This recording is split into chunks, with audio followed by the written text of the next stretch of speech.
अच्छा जी, Wheatstone brick basically हम लोगों ने पहले भी डिस्कस किया था कि it is basically based on null method. मैंने आपको समझाया था, अगर आपको याद हो, जब हम एसएलओ रीड कर रहे थे उसमें हमने कहा था कि we set the reading such that कि even the circuit is on but the galvanometer is showing zero. ठीक है, such point in a galvanometer is known as null method, और null method जब अचीव हो जाए we can find out the resistance and we can find out the unknown resistance।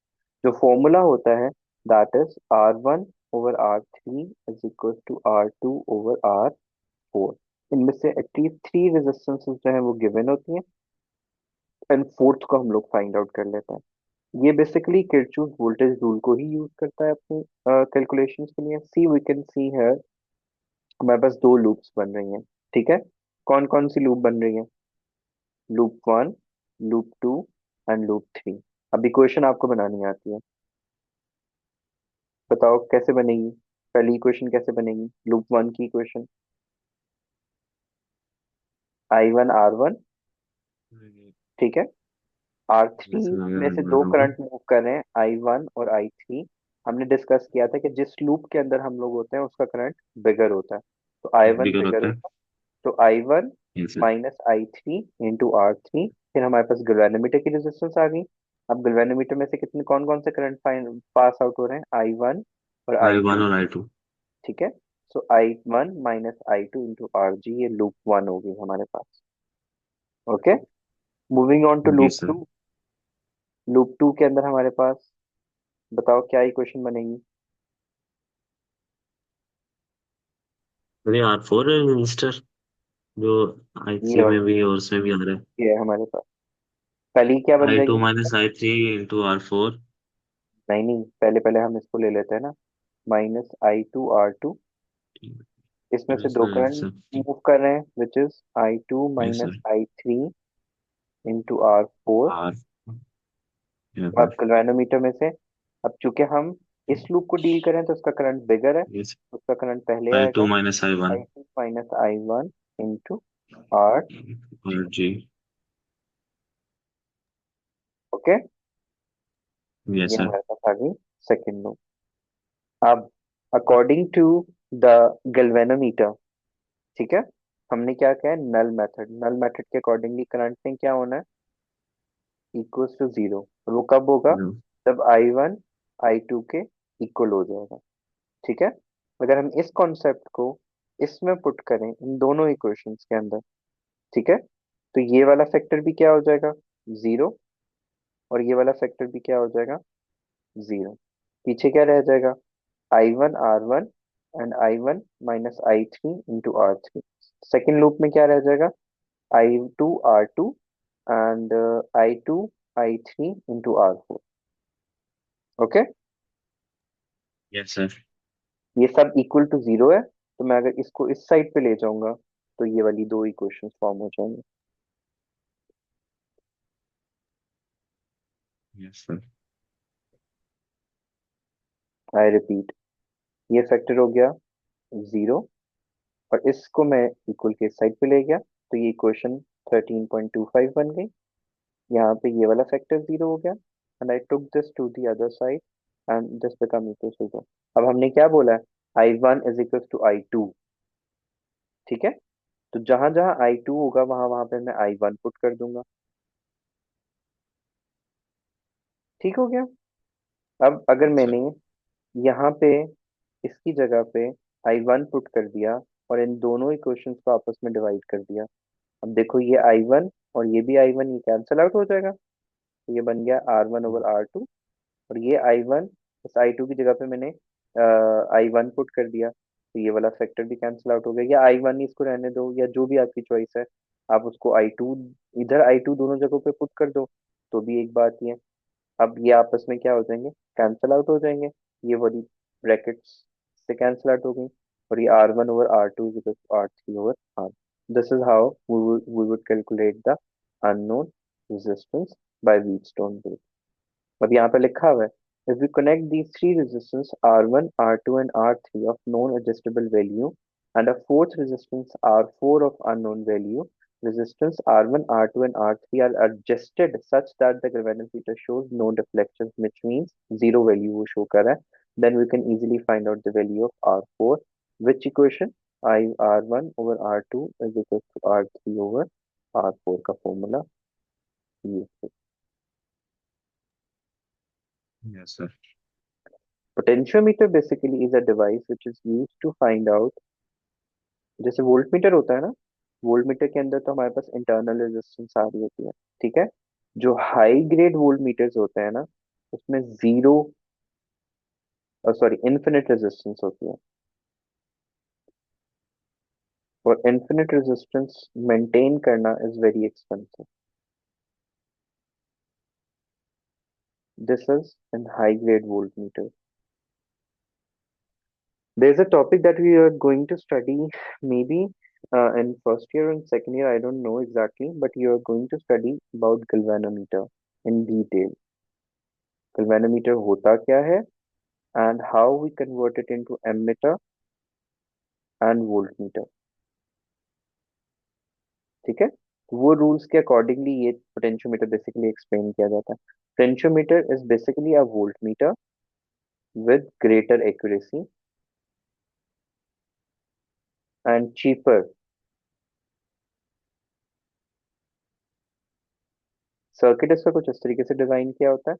यहाँ पे हम वो अननोन वैल्यू को अटैच करते हैं और फिर हम एक फॉर्मूला यूज करते हैं जिसमें हम ये कहते हैं, if area of cross section is constant, तो रेजिस्टेंस जो है वो डायरेक्टली प्रोपोर्शनल होती है लेंथ के. ठीक है. यहाँ पे हम लोग ये रिलेशनशिप यूज करेंगे कि if area of cross section is constant, तो जो ईएमएफ है वो डायरेक्टली प्रोपोर्शनल होगी लेंथ के. अब सर्किट को अंडरस्टैंड कर लो. सर्किट जो है ये है हमारे पास, ये वेरिएबल रेजिस्टर का भी इस तरीके से होता है. इसको पोटेंशियल डिवाइडर के लिए भी ऐसा ही सर्किट यूज करते हैं. मैं ये सारी टर्मिनोलॉजी इसलिए बता रहा हूँ कि you are going to deal with these circuits later on. लेकिन ये in particular is for potentiometer. इसका एक्सपेरिमेंट भी आप लोग करोगे क्लास के अंदर. हमारे पास एक वायर होती है. ठीक है. उसके साथ हम एक मूवेबल जॉकी बोलते हैं उसको, वो एक अटैच होता है उसमें. वी नो दैट कि resistance is directly proportional to length. इसकी वायर के दो एंड्स को हम बैटरी के साथ अटैच कर देते हैं. They are the fix terminal.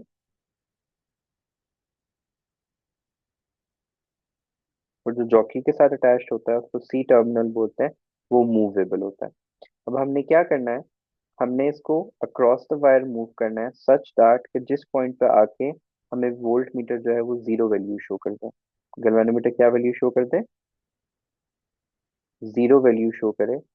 हमने वो लेंथ मेजर कर लेनी है. ठीक है. ये जो वायर है ना, इसके बैक एंड के ऊपर स्केल अटैच होता है.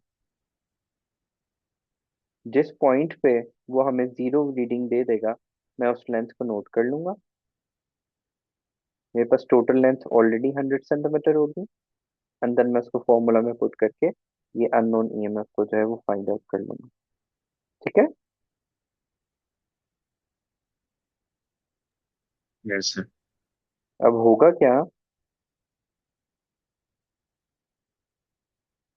बेसिकली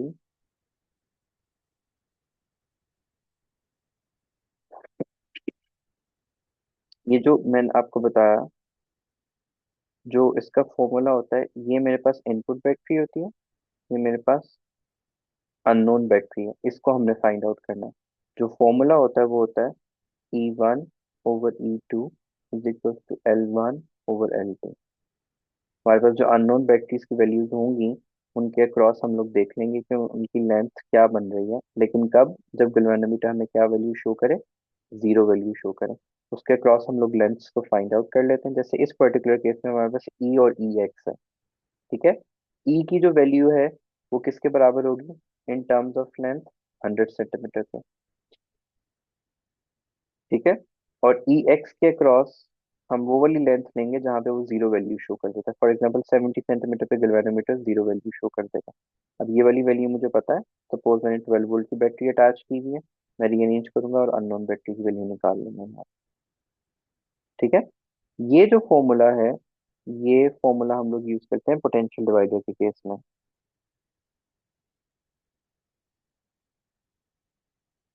वेरिएबल रेजिस्टेबल के, sorry.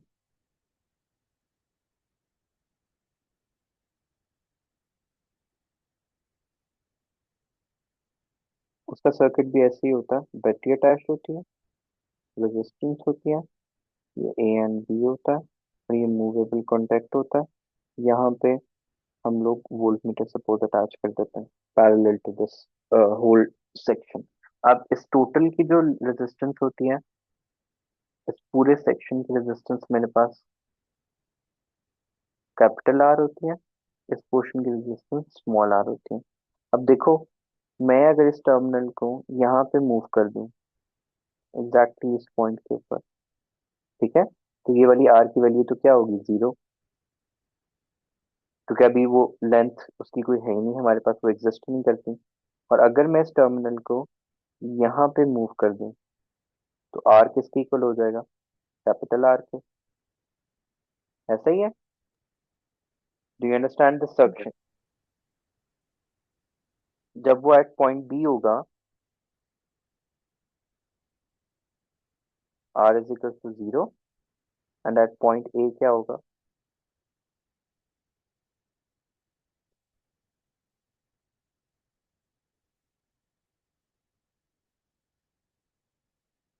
Are is equal to capital R. अब फॉर्मूला ये होता है, ये इनपुट बैटरी होती है, ये आउटपुट होता है। तो V out is equal to R over capital R into V in. तो अगर एरिया ऑफ क्रॉस सेक्शन को कांस्टेंट रखा जाए, तो मैंने अभी अभी आपको ऊपर बताया था कि लेंथ किसके इक्वल होता है, इसके। तो मैं इसकी जगह पे क्या लिख सकता हूँ, L over total length into V in. उसने इसी फॉर्मूला को यूज करते हुए ये किया। अब ई वन किसकी इक्वल होगा, सपोज हमारे पास दो अननोन बैटरीज है, ठीक है। तो आ, दो बैटरीज है, हमने उनकी वैल्यूज को फाइंड आउट करना, उनमें से एक की वैल्यू मुझे पता है। ये देखो, ये इनपुट बैटरी है, ठीक है। ये वो लेंथ है जिस पे गैल्वेनोमीटर ने जीरो वैल्यू शो की for battery E two and for battery E one. और टोटल लेंथ तो हमारे पास कांस्टेंट रहेंगी, ये दोनों वैल्यूज हमारे पास कांस्टेंट रहेंगी। जब मैं इन दोनों का आपस में डिवाइड करूंगा तो L one over L two आ जाएगा। ये लेंथ को मेजर करना बहुत इजी होता है एक्यूरेसी के साथ। With the help of meter rule हम लोग आराम से कैलकुलेट कर सकते हैं। हम इस फॉर्मूला में जी पुट सर। करेंगे और हमारे पास अननोन ईएमएफ की वैल्यू इजीली कैलकुलेट हो जाएगी। ठीक है। जी सर।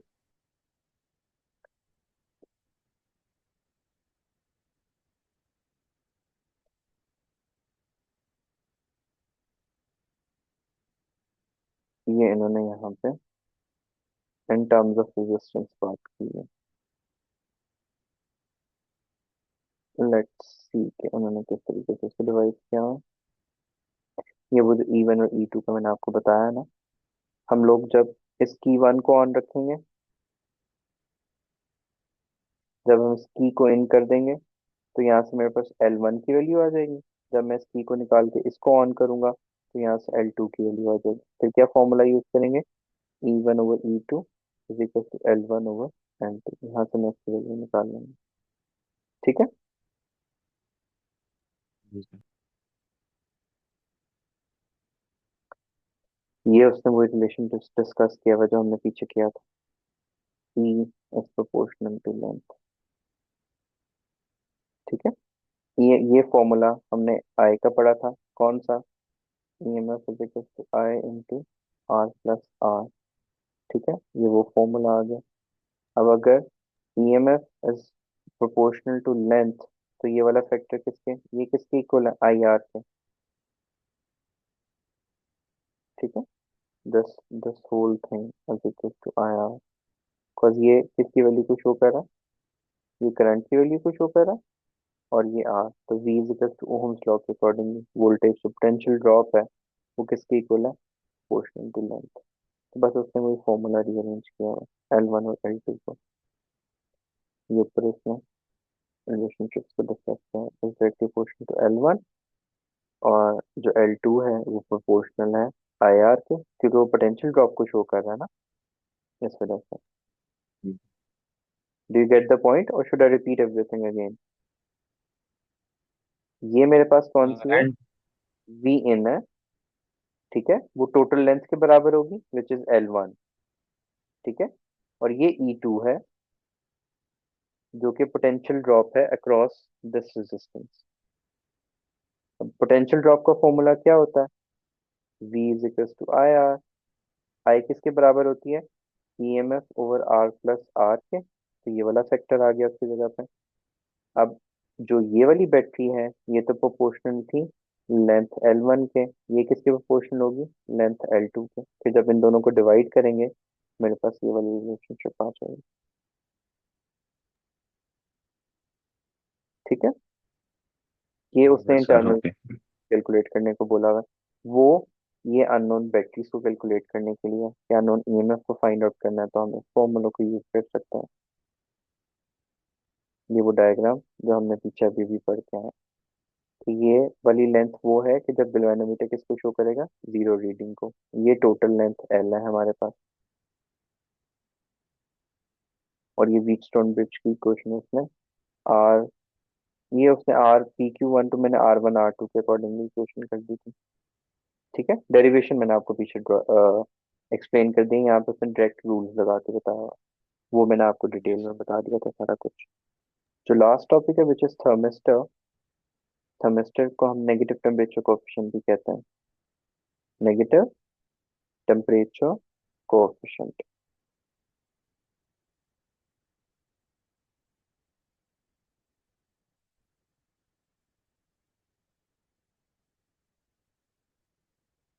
ये डिवाइस होती है, it's a special type of resistor जिसकी रेजिस्टेंस इनवर्सली प्रोपोर्शनल होती है टेम्परेचर से।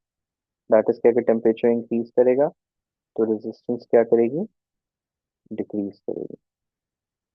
It is a specially design resistor whose resistance decreases as the temperature increases. They are normally used in temperature sensing devices के अंदर use होते हैं, और इनकी वर्किंग वही होती है। इसमें वो उन्होंने बेसिकली वेरिएबल रजिस्टर का कॉन्सेप्ट लगाया हुआ है। ये आपको याद है ना, मैंने आपको बताया जिसके क्रॉस आउटपुट लेनी होती है उसकी रेजिस्टेंस टॉप पे आती है, नीचे दोनों रेजिस्टेंस का सम आता है इनटू वी इन। अब ये फिक्स्ड है, इसकी वैल्यू फिक्स ही रहेगी, इसकी वैल्यू इस वाले इन इन डायग्राम्स के अंदर ये पोटेंशियल डिवाइडर होता है, ये लिखा भी हुआ है पोटेंशियल डिवाइडर सर्किट। तो जिसके अक्रॉस हम आउटपुट ले रहे होते हैं ना, उसकी रेजिस्टेंस जैसे वो इसके अक्रॉस आउटपुट ले रहा है, ठीक है, तो वी आउट किसकी इक्वल हो जाएगी?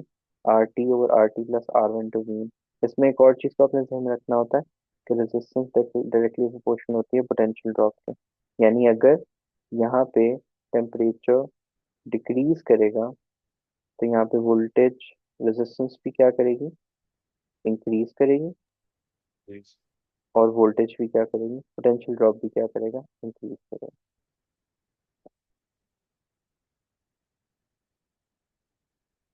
ओके। Yes sir. ये तीन कॉन्सेप्ट्स आपने रखने हैं, ये वाला, ये वाला, एंड ये वाला। These all three concepts are incorporated. Thermistor का सिर्फ बेसिक कॉन्सेप्ट होना चाहिए, it is a negative temperature coefficient, its resistance decreases with the increase in temperature, it is used in temperature circuit in temperature sensing devices, और ये potential divider circuits में mostly use होता है for different purposes। हमने controlling circuits में use करेंगे। under normal conditions इसकी resistance बहुत आएगी, और वोल्टेज हमारे पास क्या होगा? यहाँ पे पोटेंशियल ड्रॉप सारा यहीं पे आ रहा होगा। हम नॉर्मली जो बेल है वो अटैच करेंगे इसके साथ, क्योंकि जब इसकी रेजिस्टेंस डिक्रीज करेगी इसका वोल्टेज भी डिक्रीज करेगा, यहाँ पे वोल्टेज ऑटोमेटिकली ज्यादा आएगा which is necessary for turning on the bell और साउंड सिस्टम वट एवर जो भी जो अटैच्ड है। फॉर एग्जाम्पल हमें स्मोक डिटेक्टर बनाना है, तो वो उसको क्या कर देगा? ऑटोमेटिकली टर्न ऑन कर देगा। ये लिखा हुआ है, ये सब चीजें इसके अंदर लिखी हुई है। You could read it later, and if there is any issue, negative temperature coefficient ये लिखा है।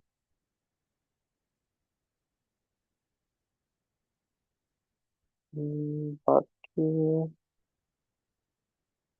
ये सब हमने क्वेश्चंस कर लिए हुए थे। अ, हमारा एक लास्ट थ्योरम रहता था ना।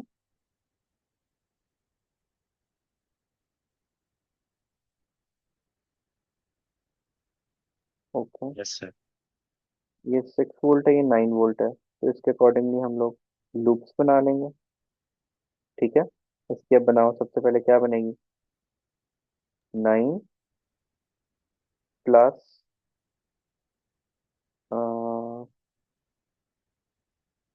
इसका करंट I1 कर लो, इसका I2 कर लो। ठीक है। प्लस आ गया, बल्कि माइनस ही लगा देते हैं। Minus I1 into 2। ठीक है, पहले ये आ गया, फिर ये आ गया। I1 minus I2 into 1 minus I1 into 3 is equal to 0। अब इस लूप का बना लो। यहाँ पे से पॉजिटिव से ही आ रहा है, तो 6 वोल्ट प्लस, सॉरी प्लस, चलो लिख दिया, minus I2 into 3 minus into I2 minus I1 into 1 is equal to 0। अब इन दोनों को रीअरेंज कर लो। ये बन जाएगा 6, ये बन जाएगा -3 I2, ये बन जाएगा -I2 minus plus I1 is equal to 0। इसको सेट कर लो। इसकी इक्वेशन क्या बन जाएगी?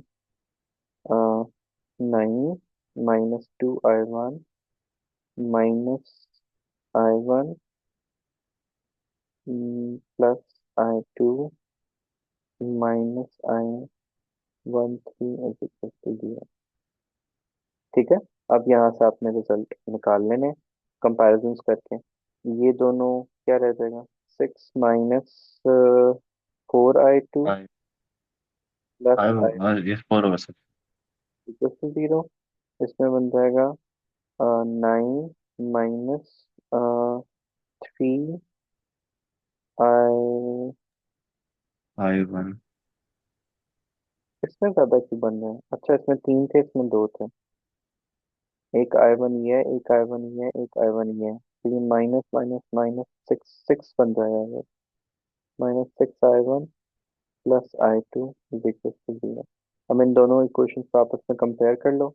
इसको बना लो आप, I1 -4 I2 is equal to -6, और इसको बना लो I2 -6 I1 is equal to -9। ये इक्वेशन 2 हो गई, ये इक्वेशन 1 हो गया। इन दोनों को कंपेयर कर लेना, वो जो साइमल्टेनियस इक्वेशन सॉल्व करते हैं जैसे, और अपना रिजल्ट निकाल लेना। सर। ठीक यस। है। ये सॉल्व एग्जांपल यहाँ पे देख लो। ये 40 V था हमारे पास।